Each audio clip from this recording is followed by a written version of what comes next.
Baik, yang terakhir, selain itu sejak kebelakangan ini telah meningkatnya tren ahli-ahli yang berhormat memasang peranti untuk telefon seperti telefon bimbit di meja untuk buat live streaming di media sosial semasa ucapan berhormat ketiga sesi persidangan Dewan Rakyat berlangsung. Untuk makluman, Peraturan Mesyuarat 351 menghendaki ahli yang berhormat untuk mengarahkan sebarang ucapan kepada pengerusi. Tindakan beberapa ahli yang berhormat berucap dengan tidak mengarahkan ucapan tersebut kepada pengerusi dan memandang peranti yang dipasang jelas tidak mematuhi peraturan mesyuarat tersebut. Untuk memastikan berhormat mematuhi Peraturan Mesyuarat 351, saya dengan ini menetapkan bahawa ahli yang berhormat tidak lagi dibenarkan untuk memasang sebarang peranti bagi membuat live streaming dalam Dewan Rakyat. Untuk makluman, ucapan berhormat boleh dituntun melalui siaran langsung sidang Dewan Rakyat di YouTube rasmi Parlimen Malaysia, RTM dan media massa yang lain. Diharap agar ahli yang berhormat dapat memberi kerjasama dalam perkara ini. Sekian, terima kasih. Pertanyaan. Yang Mohd 351 bahagian berkenaan dengan peranti, Yang Mohd Speaker. Alasan yang digunakan oleh Speaker adalah kerana ahli yang bercakap itu tidak memandang kepada Speaker. Saya rasa itu alasan yang disimplified semata-mata untuk menghalang ahli parlimen dari menggunakan peranti-peranti. Jadi saya rasa ini tidak munasabah, Yang Mohd, kalau digunakan Peraturan 351 sebagai alasan.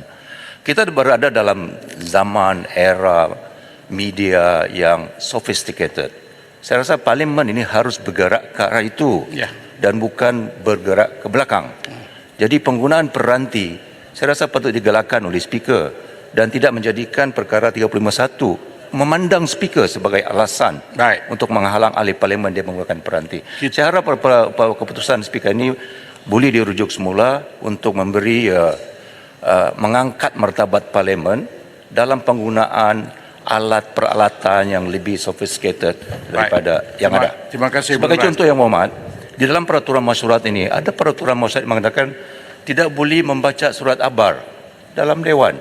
Itu merupakan dulu kerana orang membaca surat abar dalam dewan. Tetapi sekarang ini peraturan masyurat itu redundant kerana nobody would read newspaper. Everybody akan memberi peranti-peranti. Jadi kita harus bergerak ke arah itu, Yang Mohd Speaker. Harap Yang Mohd Speaker boleh pertimbangkan yang itu. Terima kasih, Yang Mohd Speaker. Terima kasih. Saya akan nanti. Perkara yang sama. Nanti kejap. Duduk. Saya jawab dulu Beluran. Sebab Beluran ini mentor saya. Semasa jadi timbalan Speaker, selalu saya jumpa dia. Dua Yang berhormat. Yang pertama, apa-apa juga yang kita tidak puas hati, kita ada jawatankuasa. Jadi bolehlah Yang berhormat tulis pada jawatankuasa, akhirnya kita ubah pindaan mesyuarat. Tak ada masalah. Sebab peraturan mesyuarat ini bukan saya yang buat. Peraturan ini mesyuarat ini kita yang buat semua melalui satu jawatankuasa. Baik, isu yang kedua ialah saya tahu live streaming ini benda yang bagus, modern teknologi IT, tetapi kita juga ada dua. Kita telah memulakan RTM live dan juga kita ada YouTube live. Cukup.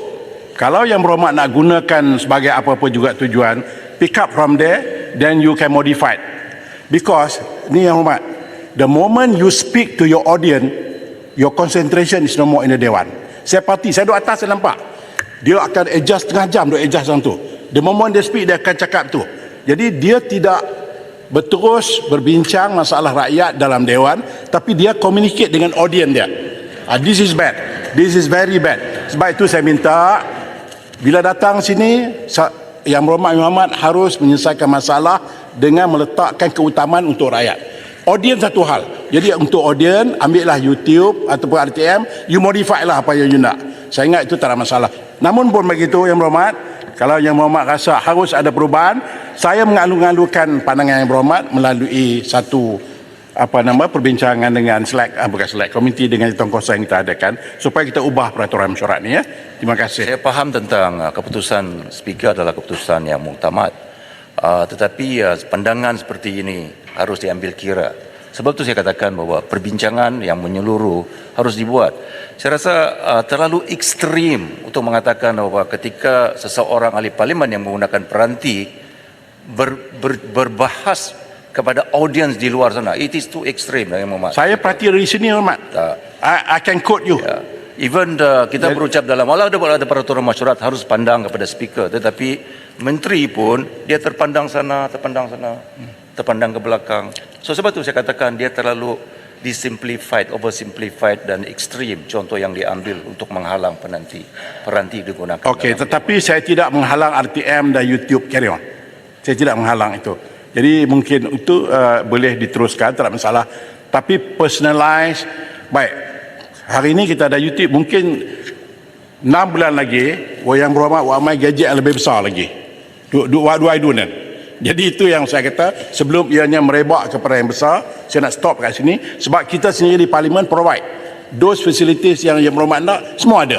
Jadi kalau yang berhormat perlukan gadget yang lebih sophisticated, boleh bincang dengan saya, but bukan secara individu. Tapi biarlah kita merasai, semua orang dapat merasai kenikmatan IT yang kita perkenalkan di Parlimen ini. Terima kasih. Saya nak proceed. Kalau yang berhormat tak setuju, kita boleh bincang di luar sebentar lagi. Yang berhormat, kalau isu sama.